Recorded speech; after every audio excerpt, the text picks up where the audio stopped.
All right, we'll go ahead and call this regular meeting to order. Everybody's here tonight. Woo-hoo. All right, we'll do approval of the agenda. No changes other than I don't think we're gonna need to go into executive session tonight unless anybody has any questions about the nomination. All right, so I move to adopt the agenda as presented. Second. It's been moved and seconded. All in favor? Passes 7-0. Opportunity for visitors.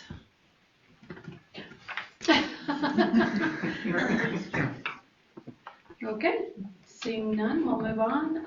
Item 5, consent agenda.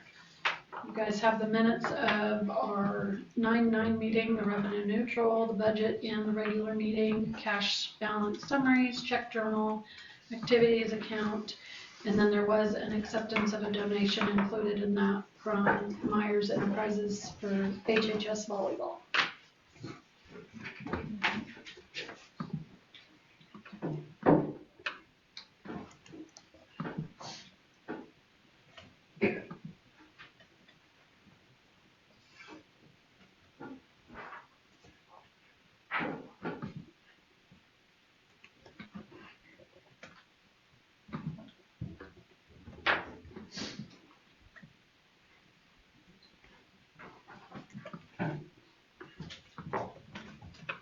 Anybody have any questions on that?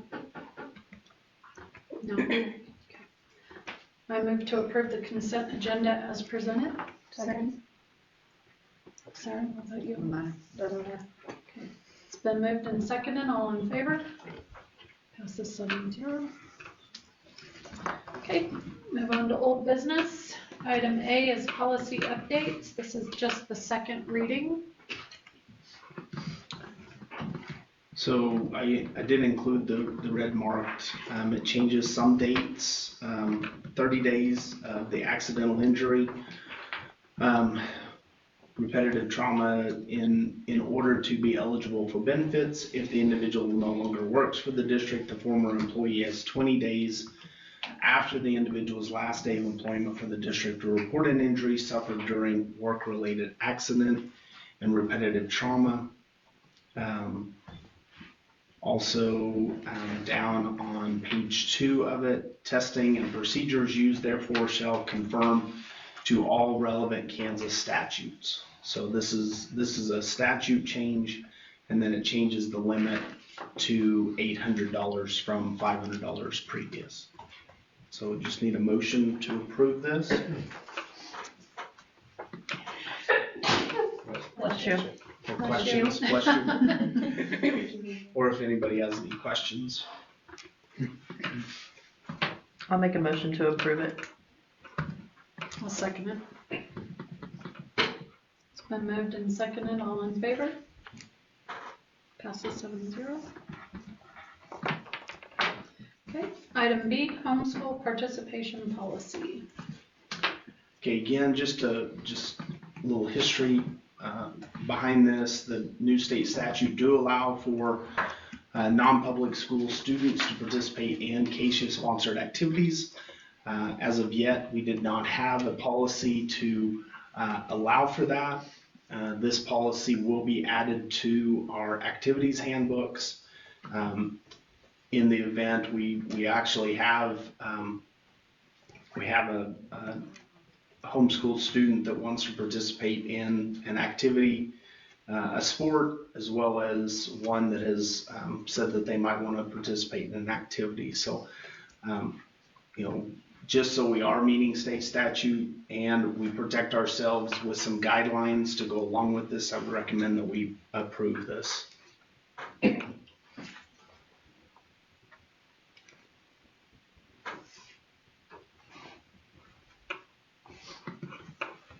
Anybody have any questions on that?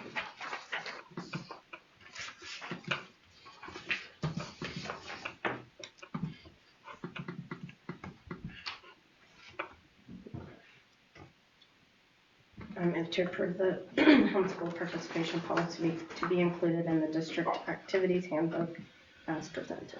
Second. Then moved and seconded, all in favor? Passes 7-0. Okay, item 7, new business. A memorandum of agreement for communications between Barton County and USD 431. So as we had our emergency drill with Clara Barton, it was brought to my attention that we do not have an up-to-date memorandum of agreement with communications. Not that they wouldn't be able to help us, but what this will allow us to do is in the event of an emergency, they would be able to link our communications, which are all of our radios are on the 800 megahertz system, which is pretty much statewide.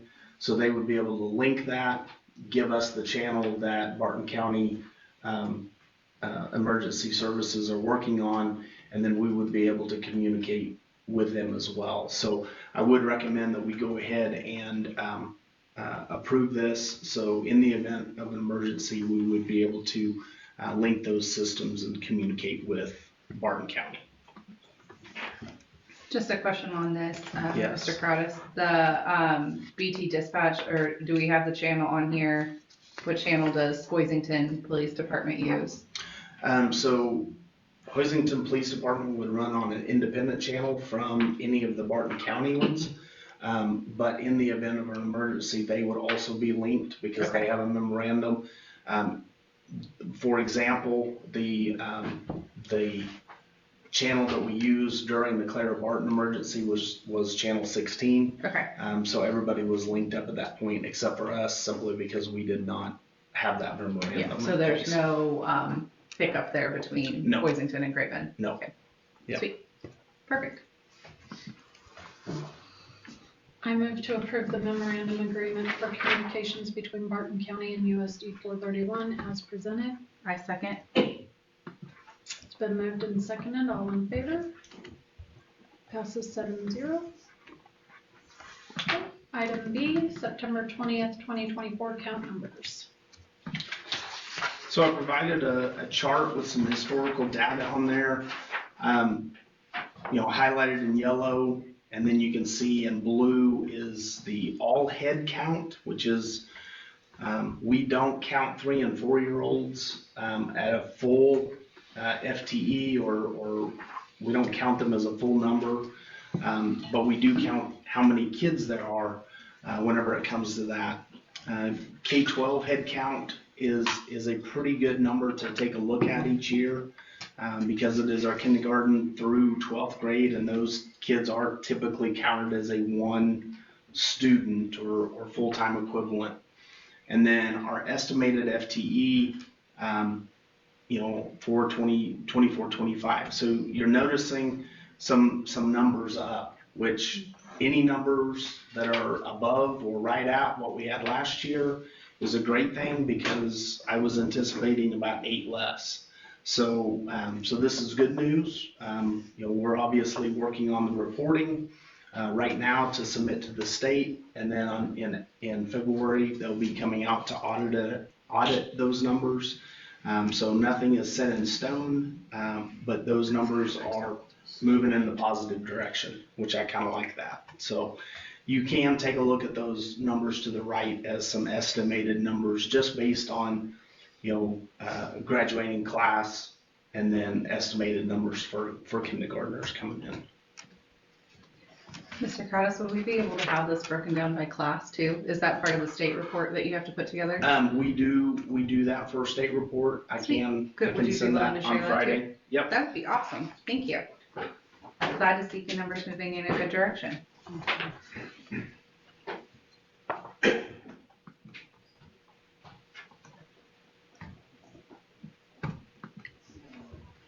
Okay, we'll move on to item C, policy JBCC updates and dates. First read. So I did go ahead and try to do a red line policy update to take into consideration the changes in the state statute that took place at the last hour in the state legislature. So anything in red would be the proposed changes. Primary change is the window to apply for non-resident students is January 1 through June 15th. Then we will go through the process of determining whether or not the students are accepted or not. That still does have to be relayed to the parents by July 15th. We can use the function of a student not in good standing. That was added to the state statute. And then on page 3, going into 4, the district shall provide to the parents a person acting as a parent of a non-resident student who is not accepted. They have to be notified by July 30th of each year. Regardless of the capacity determination, the following categories of students shall be allowed to enroll as if resident students if they are deemed to be in good standing, a child who is the custody of the Department of Children and Families, any non-resident student as a parent or person acting as a parent employed by the district. So we did not include our own employees under that in the last policy. Then at the very end, towards the very end, a few things. Students who apply to USD 431 after the state statute deadline will be asked to do so following for acceptance. Fill out the same application used for non-resident applications processed from January 1 to June 15. Submit the application to USD 431 district office for review by superintendent and or administrative team. Be accepted or denied based on the same status used to determine a student not in good standing. And those are the 3 things that we feel like are controllable: attendance of the student, academic progress, and behavior. So after I receive the application, I send the application to the building administration. They do some checks, double check on those students with prior administration and prior school, and then the determination is made to accept those students or not accept those students. And then a brief appeal process was added as well. So if somebody does not, this is for students applying within the window.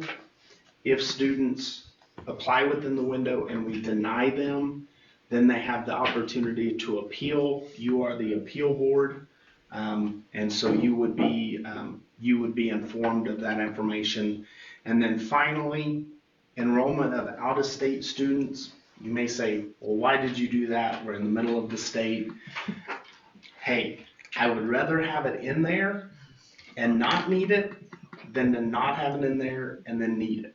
So with this, I just felt like it was better to have it in there. I went back and forth. I just felt like it was better to have it in there in the event of something crazy happening and somebody deciding they wanted to send their kid to school in Hoisington, Kansas, but live in McCook, Nebraska, whatever. So it's there. We probably will never ever use it, but that's why it's there. It's not because I'm anticipating us getting a whole bunch of out-of-state students. So this is first read. Please look over this. There's a couple things I've already seen that I need to revise, and I will get that back out to you, and then we will look to approve that for the November board meeting so that it's all in place for the opening of the next cycle in January 1. Questions? Okay, we'll move on to item D, review of contract for daycare site, first read. So the primary purpose of this contract is to actually determine us as the ownership of the property that the daycare will actually sit on. There's not a lot of detail otherwise. I've been trying to inform you of some of the information in relationship to the daycare and how that operations will work. So, Don and I have been back and forth on a couple, meetings together on just the idea of putting this contract together. So it's first read, open to comments, suggestions for that. Again, the primary purpose of this is the ground that it sits on. Does that make sense to everybody? To determine This entire agreement. there's a couple things in it about custodial and but all of that is still not set in stone. Again, maybe that's something I need to pull out of here and just make this about the property itself. There is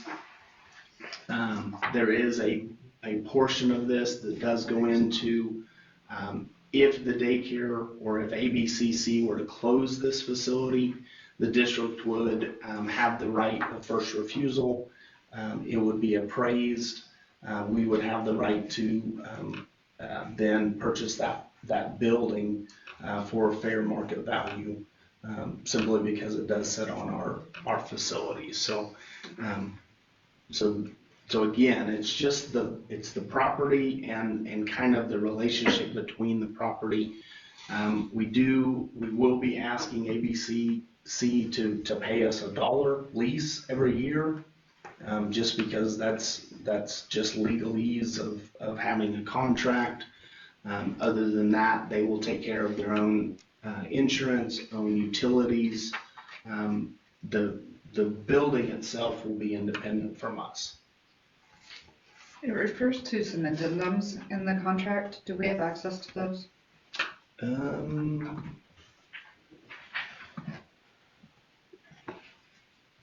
What are we referring to? I'm sorry. Like on page 2, item 3D. Oh, okay. Says during the first and second years of operation of this agreement, daycare shall comply with those conditions as may be set forth in addendum B here too. Let me look back at that. That may be just some editing errors that Dawn and I may need to work out. Yeah, and there was another one too. I can't remember where that other one is. I was scanning for it, but I couldn't find it. Okay, I'll look through those and get this back out to you because we kind of borrowed this from another facility. So I'll look at those addendums. I think he mentioned that in the revisions as well. So Yep, I will get that and we'll take a look at that. Because we actually don't have any addendums to this contract itself. Okay.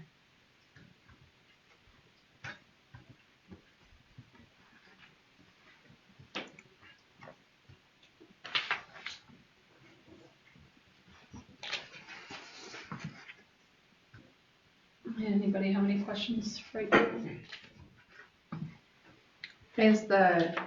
I see this, all facilities, fixtures, and other property provided by the district are our exclusive property. Are we expected to outfit the furniture? No, Okay. no.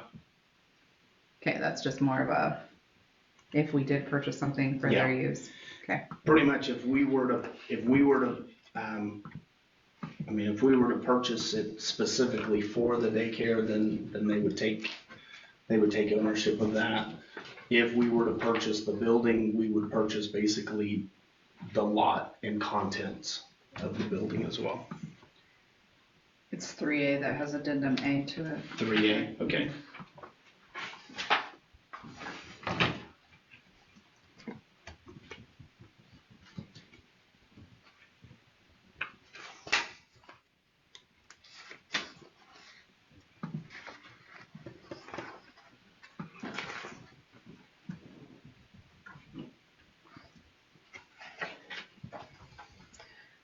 Okay, moving on, we'll go to item E, Crisis Go Emergency Management System. So I included information specifically for Crisis Go.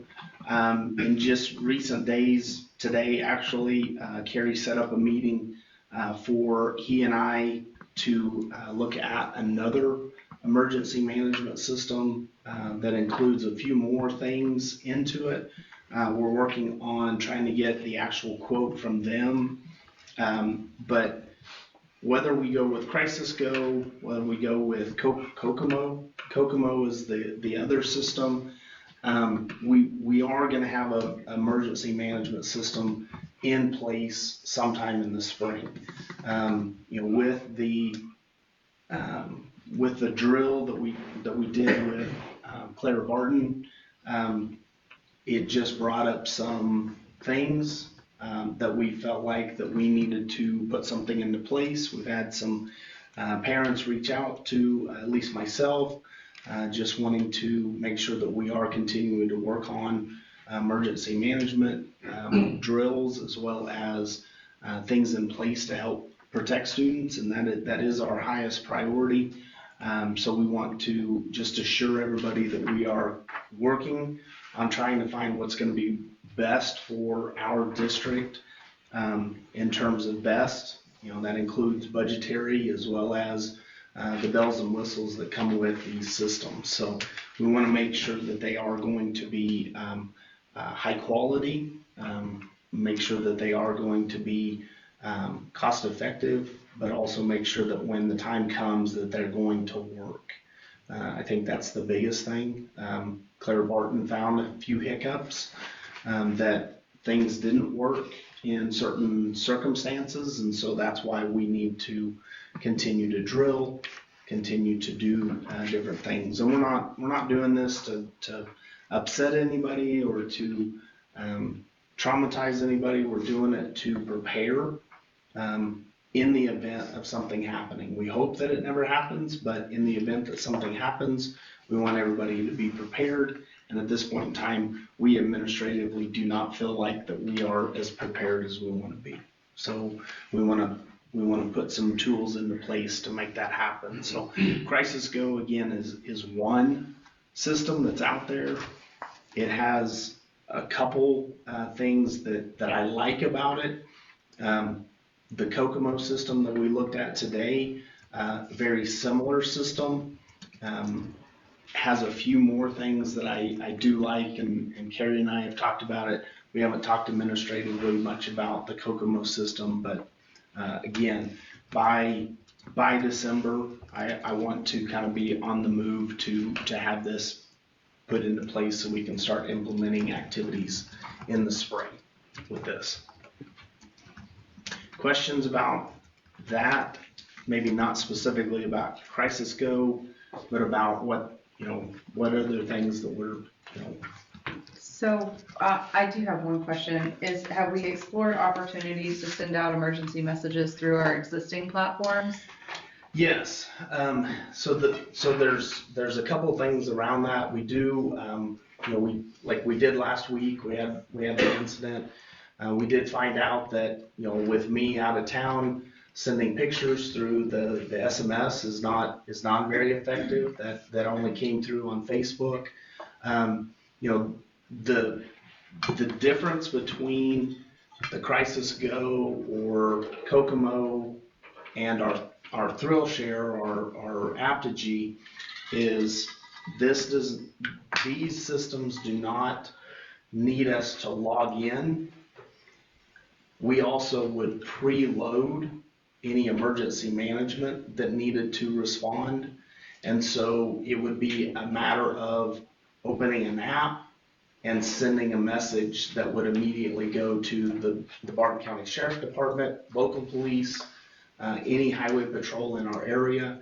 It would go out similar to what our all calls do, but it would not require, it took me about 15 minutes to send that message out.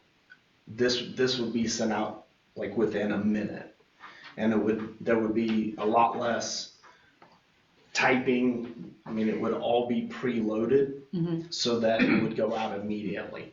The Safe Defend system that is in place at Claire Barton, they entered at 10:57.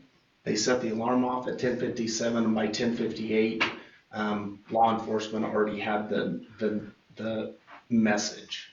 So So that's the difference between the two. Does that make sense? Yeah, no, I'm just looking at app fatigue from parents, so, cause that would bring me up to like 6 So, apps. and, exactly, and that's an advantage to the Kokomo, is that, that may eliminate, but the other piece of it too is when everything is kind of, I don't wanna say settled, but when everything is kind of, the dust is cleared just a little bit, that's when we would use our regular system to send out some messages as well. So we may be able to eliminate an app, but I don't want to eliminate a system that works pretty well for us.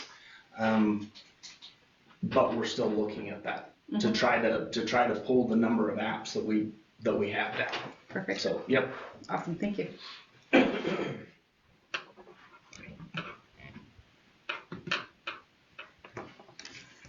You had mentioned, is it Aptigee?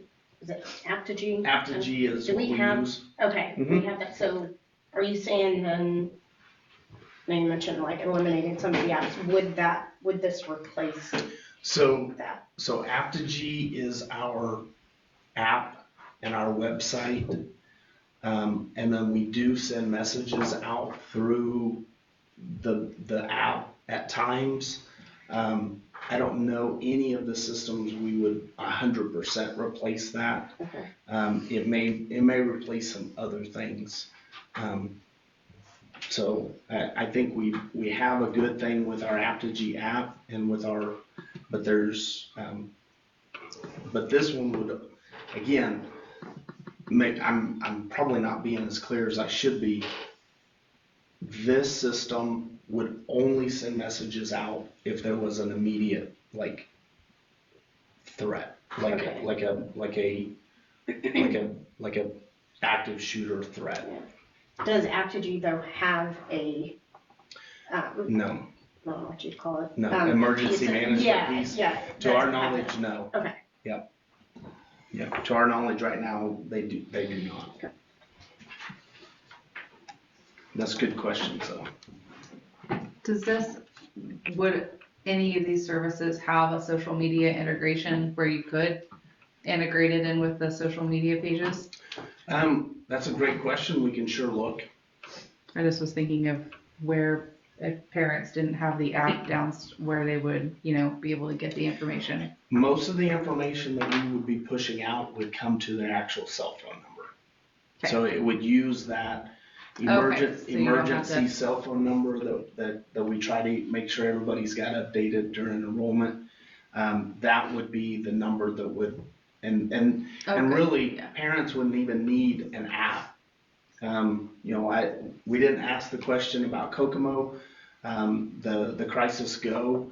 Even our teachers don't necessarily need to download an app on their phone for it to work, because we will be sending all the information to their laptop, their cell phone number, their ClearTouch device, and then as we were looking at Kokomo, all of the devices that I just mentioned would they show that they would also be sending it. So if there's an emergency, let's say the teacher doesn't have their phone on them, they're not at their desk looking at their laptop, it would actually come across their ClearTouch Oh, nice. that we have in the classroom. Thank you for that So, clarification. yep, no, Appreciate that.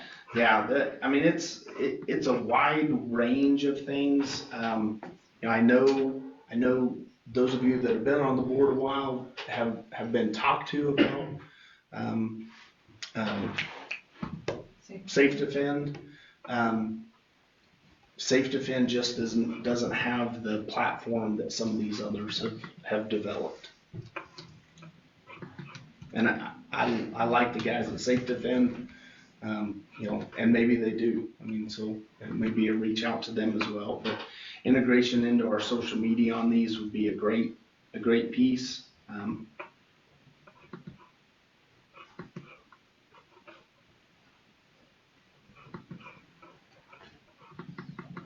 Any other questions? No, we'll move on to item F, Central Kansas Library System Policies. So every year, we sign an agreement with Central Kansas Library Systems. That is what we use in our libraries to check books in and out. So these were sent to me. They don't need to, there's a few modifications and changes.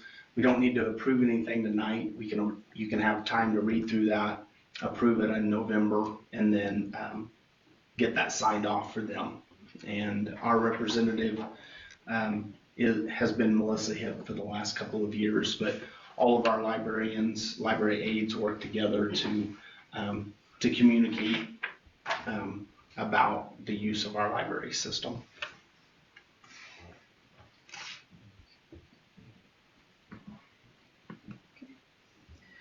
Move on to item 8, reports. A is the KISA preview. I think you've got that in there for everyone to review, correct? Yeah. So this coming Thursday, our DLT, which is our district leadership team, which is our admin team, representative from each of our building leadership teams, will be going to Hutchinson to work on our school improvement plan. And then as the year progresses, they will be coming to the board to give updates as to the direction that we will be going. Please don't judge my artistic ability on the lines of communication document, but that is to kind of show you how the BLTs are really that hinge point.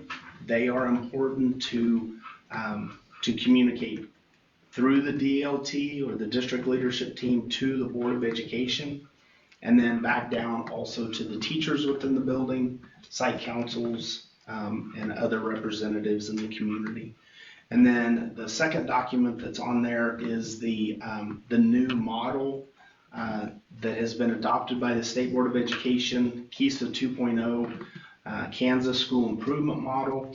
On the left-hand side are 4 fundamentals.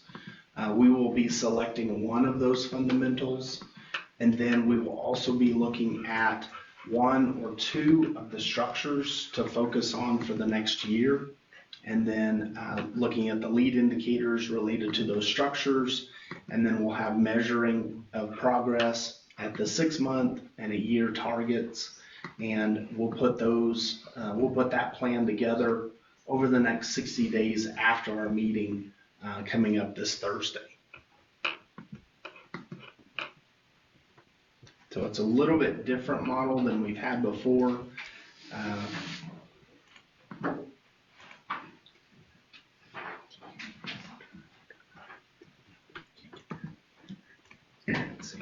Can you not open I can't that open the one? Google Drawing. Yeah. Okay, I'll get it to you in a PDF Perfect. and send it back to you. I was making sure it wasn't just It's me. not that impressive. The admin team has seen it. They know it's not that impressive. So you're not missing a lot, but I can't find the document that KSDE used to use. So if I can find that, that'd be way easier to show everybody. So I'll make it into a PDF and send it to you guys. Roosevelt report, Mrs. Walker.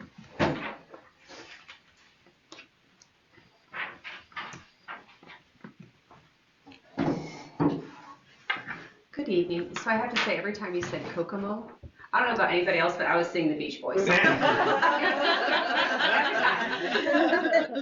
Every time. So now I feel like I'm going to sing a Carpenter song because we're going to go back to where we just begun. So going back to our teacher meet and greet, we had a great attendance of 96%. That is, we always have really good attendance for our teacher meet and greet at the beginning of the year. We went ahead and this was the first year we tested FastBridge right at the end of August because we felt like when we were waiting, it was taking us, our kids would not be put into groups for like 3 weeks up to a month. And so testing FastBridge right away, we were able to get them into groups right after Labor Day. So we thought it just worked a lot better for us and getting them in those interventions and those small groups and get all of that stuff going. So we had Grandparents' Day on Friday, September 6th. We had 227 grandparents come through Roosevelt for the event. That's also just a really great event for us. I think the grandparents love coming in, and we love having them. So we have an ASQ. It's ASQ3 and ASQ SE. This is a mandated questionnaire for parents of 3-year-old through 6-year-olds to fill out. The past few years, we've moved to pushing it online, which is a lot easier because then all I have to do is click a button and accept. If you don't fill it out online, which we've had some parents that chose to do paper, and that's totally fine too, then we have to input all that information. So we had a pretty good percentage. We had 93% of our parents complete it. I kind of hound until parents do it, because it is something that goes to the state through the Ages and Stages website. So if you don't have a certain percentage, they send you a very nice email and tell you that you don't have a certain percentage. And it's good data as far as like the social, emotional, and cognitive and things like that. So it is really good data. We have talked a lot this year about how we can utilize that data better in our classrooms. But it's also a lot of data. So we still need to sift through and figure out how we are going to use it to the best of our abilities. We've had a DLT meeting, like Mr. Crowder said. We've had several BLT meetings at Roosevelt just to discuss how we're moving forward in the KISA process. We actually just had one today because Mary and I will be attending the meeting on Thursday. So we'll touch back with our BLT after Thursday just to keep filling them in and keep moving forward. Our Roosevelt Math Committee has had several meetings in regard, sorry, there's a fly, in regards to searching for a new math curriculum. We are on year 5 of our cycle, and so it's time for us to look at either a new one or keep using the same one we have. So they've already started that process, and I appreciate them working on that. Oh my gosh, I'm about to swallow it, sorry. Goodness gravy. Also, our reading committee and book week committee have really amped up our at-home in-school reading program. They have come up with some really great incentives to help just have that homeschool connection of reading and the importance of it. If you check out our Roosevelt Facebook page, Melissa, Miss Melissa is always updating how many books were read, and because we use a website, Reader Zone, and so that's all logged on there. So kudos to them. They're doing a great job with all of that. We've had vision and hearing testing along with a vaccine clinic all at Roosevelt in the last couple of months. So thank you to Stacy for getting that all organized and for the people who have come in and helped with that. Ladies from the wetlands have visited several times through their first grade classrooms, and on September 20th, they got to go out to the wetlands and they get to tag monarch butterflies. It is the coolest thing ever. And so that is just a really great experience for our kids to be outside and be kids and catch butterflies. So, I mean, what's more fun than that? Kindergarten is going to the fire station this Friday. They are then going to a pumpkin patch, Cottage Lane Pumpkin Patch in Ellis next Friday. We will have our HEPA meeting at Roosevelt on Monday, October 21st at 6:30. We decided to, Melissa and I talked about our book fair. We did it in the spring last year, and we had some parents say that it conflicted because Lincoln did theirs at the same time. So we thought, okay, well, we'll try it in the fall. So we are going to do ours from Thursday, October 24th to Thursday, October 31st. So it will be open the night of parent-teacher conferences. So when parents come in, if they want to take their kiddo or take themselves to the book fair, they certainly can. And then we have parent-teacher conferences for just our kindergarten and first grade parents on Tuesday, October 29th from 1 to 9. Our preschool and TK conferences are in November. So we do them at 2 separate times. I think that's all I have. Anything else? Okay, don't say Thank you. Kokomo. Thank you. Thank you.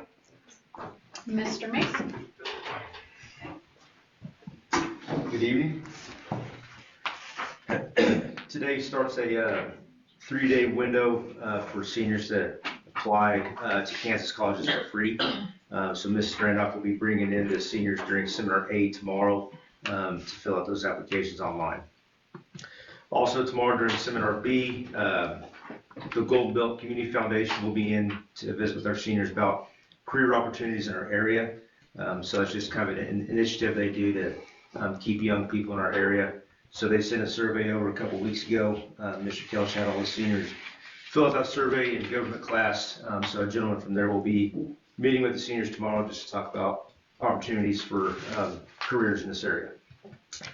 We are now, this year's the first year we're doing the core measure survey. You've probably heard of the Kansas Communities That Care survey, right? We've been doing that for years and years and years. That's been replaced with the core measure survey. We've worked with Juvenile Services in Great Bend to put together the survey that we feel like gives us a little bit more relevant information. So our sophomores did it, our seniors already did it on October 1st. Sophomores will do it next week on October 15th. All the juniors will be taking the ASVAB test on October 22nd. That ASVAB test is a test that military recruiters give, but it also gives a lot of feedback on career interests and career strengths. So we have all our juniors take that on October 22nd. We do have a vocal concert on October 22nd and band concert on October 28th. That'll be for middle school and high school. National Honor Society induction will be on October 24th. That's a Thursday at 7 o'clock. And then we do have parent-teacher conferences scheduled for October 29th. This month, Mrs. Randolph is bringing in recruiters from Kansas State, Wichita State, and Garden City Community College. I believe we had a Marine recruiter in at the end of September. And then Mr. Crowdis provided you guys with a printout. Just wanted to visit with you guys a little bit about this, about that HOSA. So HOSA stands for Health Occupations Students of America. So you've probably heard of FBLA, which is what Mrs. Selfridge sponsors as the Future Business Leaders of America. So this HOSA would be a very similar student organization for students that are interested in going into the medical field, whether it's doctor, nurse, imaging, whatever. So we met a couple times with some personnel from, there's a gal at Barton Community College that was a representative for HOSA at a different high school, and then also with Clara Barton Hospital on starting up this organization officially. So maybe next month we'll be asking for board approval to add this as a student, board recognized student organization. So basically it's a student organization that prepares students for careers in healthcare and related fields. It's a global student-led organization that's recognized by the U.S. Department of Education and the Department of Health and Human Services. So it's an educational experience for the kids, but they also have different competitions that these kids can go to as well. And Clara Barton has agreed, if it's approved by the board, to help financially get this organization going for our school. So I just wanted to provide that information with you for now, just so you're kind of aware of what it is. And then in November, we'll have it on the agenda to get approval to officially recognize this as a student group. Will you have a teacher, like a Yes, sponsor? yes, that's correct. Yeah, and that's kind of where right now we're trying to decide who that will be. Okay. We have a couple people in mind that we think would do a really good job with it. Just need to talk to them and see if they'd be willing to do it, because it will be some time outside school. Like I said, we'll take kids to different meetings, different conferences, and also some competitions. So I think it's a really good deal. And a couple of you are in the medical field, and just like any other occupation, there's a shortage. So if we can help guide kids to that, in that direction, and give them a little bit more of an understanding of what different occupations there are in the medical field, I think it would be very beneficial for us to have this as a board recognized student group. So, any other questions on that? Okay. All right. Thank you. Thanks. Okay, middle school, Mr. Flowers is not here. It looks like his report is available for you to look at on the computer. Football and volleyball in town tonight, right? Yes. Mhm. Yep.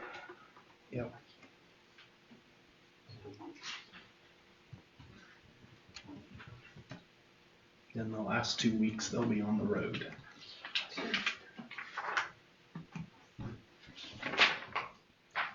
All right, Mr. Kravis.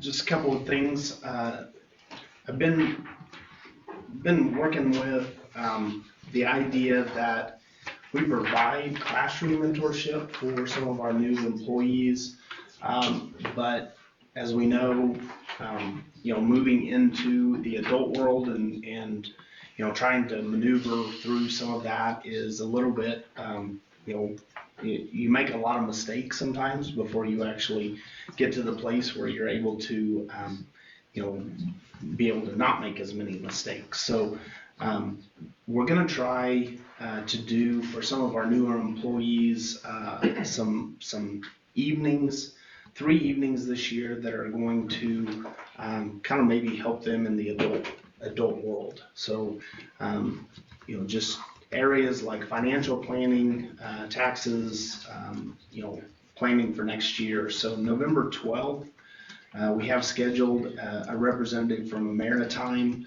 Financial Services coming in to talk about financial planning and retirement planning, how you can use CAPERS and some other investments to plan for retirement, some budgeting 101, how to fill out the W-4 for withholdings, and whatever topics then come up as well. I'm working with some of the organizations at the high school and middle school to see if they can provide childcare.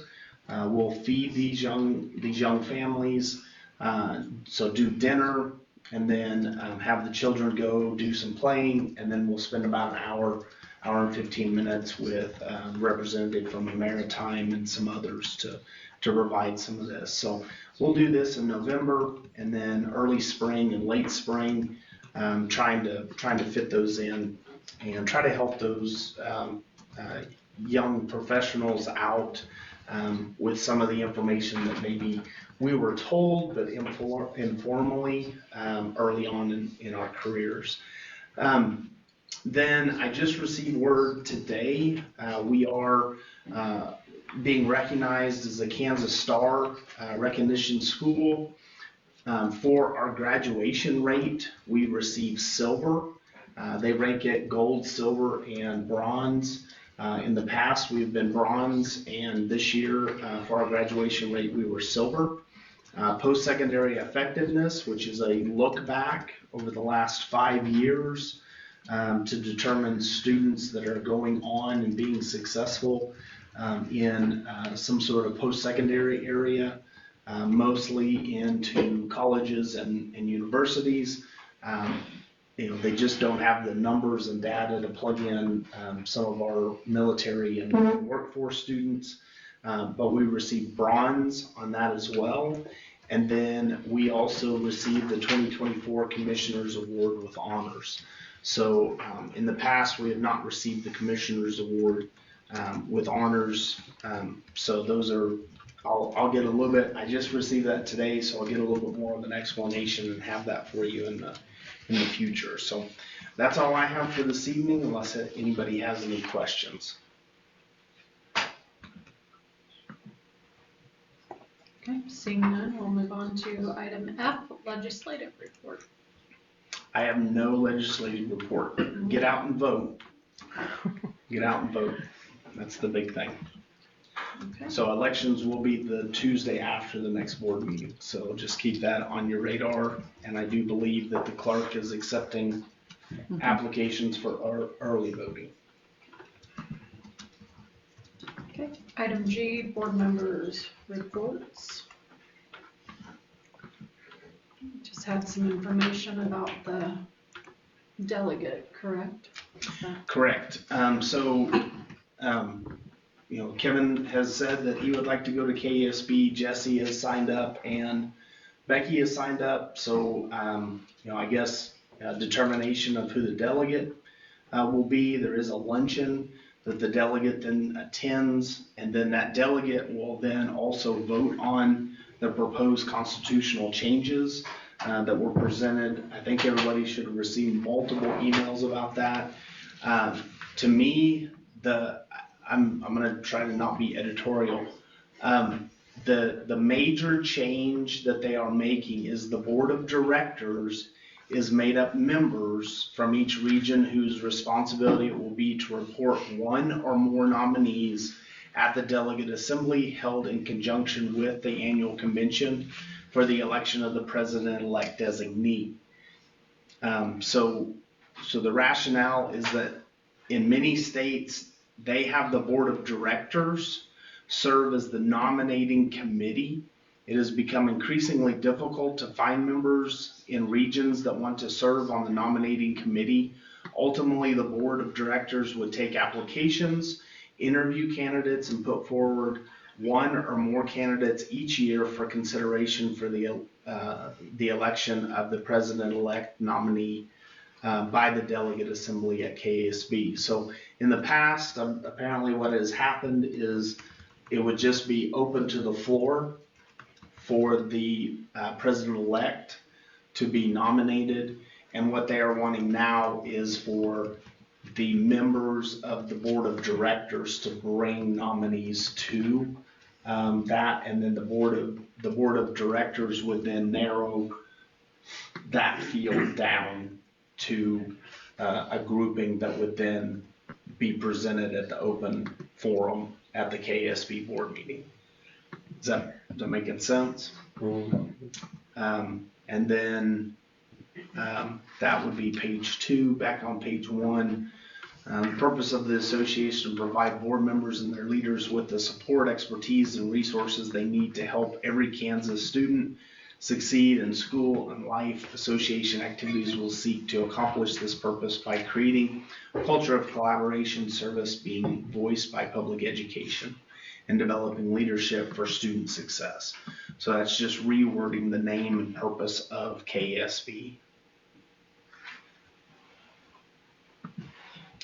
Any feelings on these changes to the KSB Constitution? And then I would just say maybe a nomination as to who would be the delegate, unless you guys just want to draw straws, or rock, paper, scissors for it. So.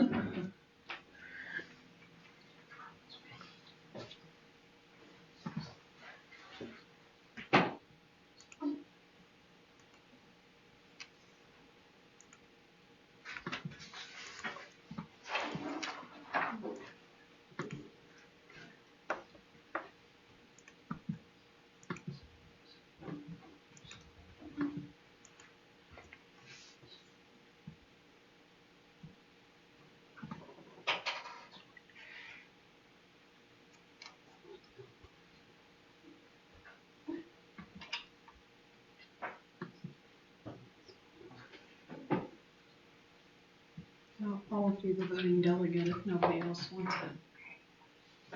Kevin, you interested? We can rock, paper, scissors for it. Okay.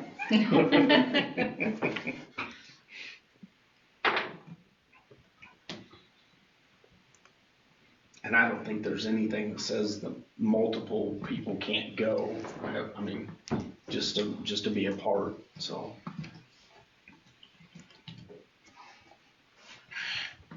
So do we have to decide that now, or do we do it before we get there? I'll get a name to give them, and then as I look at that, I've got it down here to go ahead and get into that schedule, and Okay. I'll go ahead and include everybody on the email, but I'll go ahead and get that schedule and, kind of a little bit more of a timeline figured out for everybody to, so we can kind of see what that looks like. Okay? All right, we'll move on to item 9, consideration of district personnel. We really don't have a lot here. The superintendent self-evaluation, we've got that to look at. And then in middle of November, they'll send out, probably Trish, will send that out to us so we can do the superintendent evaluation. We'll get it back to her by mid-December. You'll have a date for us, correct? And then she'll compile all of that and then we'll go over it at the January meeting. That'll just come out to us in our emails? Yep. Okay. It'll be the electronic form like we did last time. And she'll remind you if you don't get it. She's pretty good at that. Yep. She keeps us on our toes. There are no resignations, correct? Nope. And then there was only the one nomination. Did anybody have any questions about that? I think she's already working. She starts. Sorry. Today. Started today? Okay.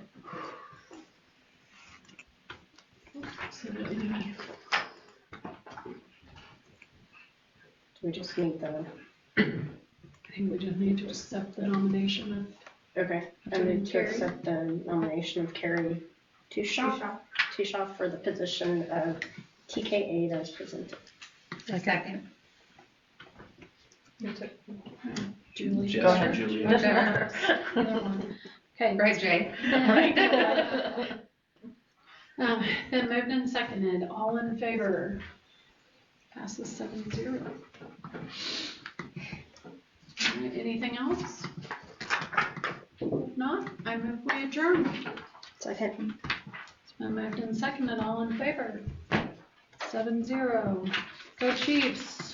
Go Roll for Royals. 4-1. Oh,